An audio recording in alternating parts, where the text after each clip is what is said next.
शुभ संध्या। जैसा कि हम लोग आज कद्दू भात का पर्व मना लिए हैं, कल खरना है, परसों पहले अर्घ और उसके बाद सुबह का अर्घ है।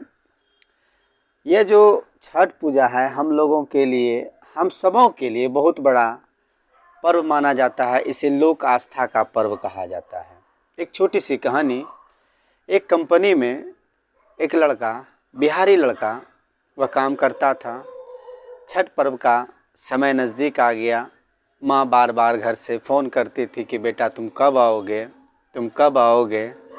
माँ के बात को ख्याल रखते हुए उन्होंने पूरे साल अपने छुट्टी को बचा के रखा था ताकि मैं छठ पर्व में वो छुट्टी का उपभोग कर सकूं। लास्ट टाइम में जब वो लड़का अपने सीनियर के पास जाके अपना छुट्टी का आवेदन देता है कि सर हम लोग के घर में छठ पूजा होने वाला है और यह छठ पूजा बहुत ही बड़ा धूमधाम से होता है, हमको आप छुट्टी दीजिए। तो उनके बॉस ने झिल्लाते हुए कहा कि नहीं, सो कंपनी में बहुत ज़्यादा काम है, मैं तुम्हें छुट्टी नहीं दे सकता हूँ। लड़का बार बार उनको समझाया कि सर आप हमको छुट्टी दे दीजिए, परंतु उसके बॉस ने नहीं माना। अब लड़का के पास कोई उपाय नहीं था, तो उन्होंने कहा कि सर ये जो हम लोग का पर्व होता है ना, यह पर्व मुझे बहुत कुछ सिखलाती है। अगर मेरी माँ 48 घंटा निर्जला रहकर पर्व कर सकती है तो मैं भी अपने कंपनी के लिए 48 घंटा से ज़्यादा वर्क कर सकता हूँ। हम लोग जो अपने छठ पर्व में एक दूसरे के यहाँ प्रसाद खाने जाते हैं, यह भी मुझे सिखलाती है चाहे बड़े रहे या छोटा, सब एक समान होते हैं। तो सर यहाँ जो काम की जवाबदेही होती है वो सबों के ऊपर बराबर है। अगर आपको लगता है कि मैं ही ये काम कर सकता हूँ तो मैं ये भी करने के लिए तैयार हूँ।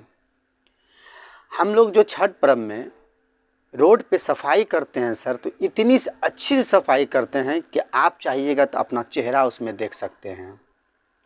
कोई जो आदमी पान खाने का बहुत शौकीन होते हैं वो भी छठ पूजा में जहाँ तहाँ सब थूक नहीं फेंकते हैं, पिरकी नहीं फेंकते हैं। तो सर हम अपने पर्व के बारे में क्या व्याख्या करें, उतना मेरे पास शब्द नहीं है। वो उदास अपने बॉस को अपनी जितनी भी बातें थे कह के उदास होते हुए अपने काम पे लग गया।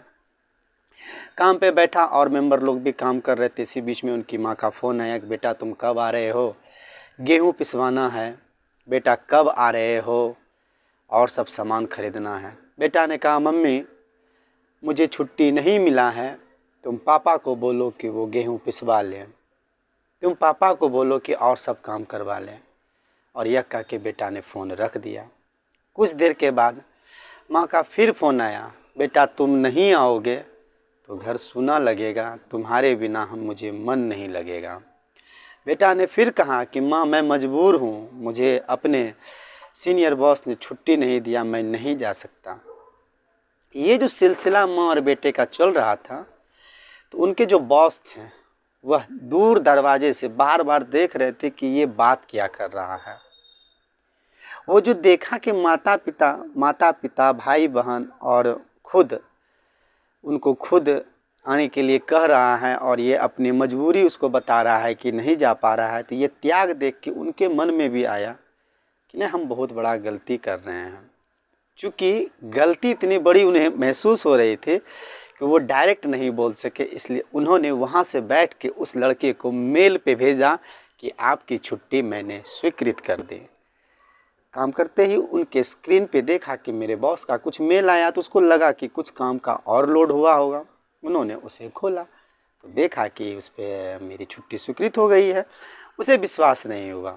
वह फिर फिर वो अपने डेस्कटॉप को खोला तो देखा कि उस पर बॉस लिख रहे हैं कि आपकी छुट्टी स्वीकृत हो गई है।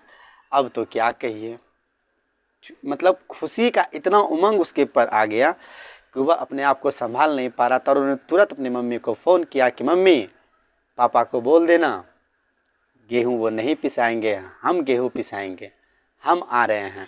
और वो चट से अपने काम को बंद किया और अपने बॉस से मिला और उन्हें थैंक्स बोला कि सर आप जो उम्मीद मुझसे रखते हैं मैं वो ज़रूर पूरा करूँगा, आपका मैं कोटि कोटि धन्यवाद देता हूँ। बस एक छोटी सी कहानी है, ये मुझे यह सिखलाती है कि अगर हम प्रेम भाव से किन्हीं के पास रहेंगे और अपना व्यवहार जताएंगे तो निश्चित रूप से मुझे सफलता मिलेगी। आशा करते हैं यह कहानी आप लोगों को अच्छा लगा होगा। फिर मैं नए वीडियो के साथ आप लोगों के पास मिलता हूँ। तब तक के लिए गुड नाइट, शुभ रात्रि, धन्यवाद।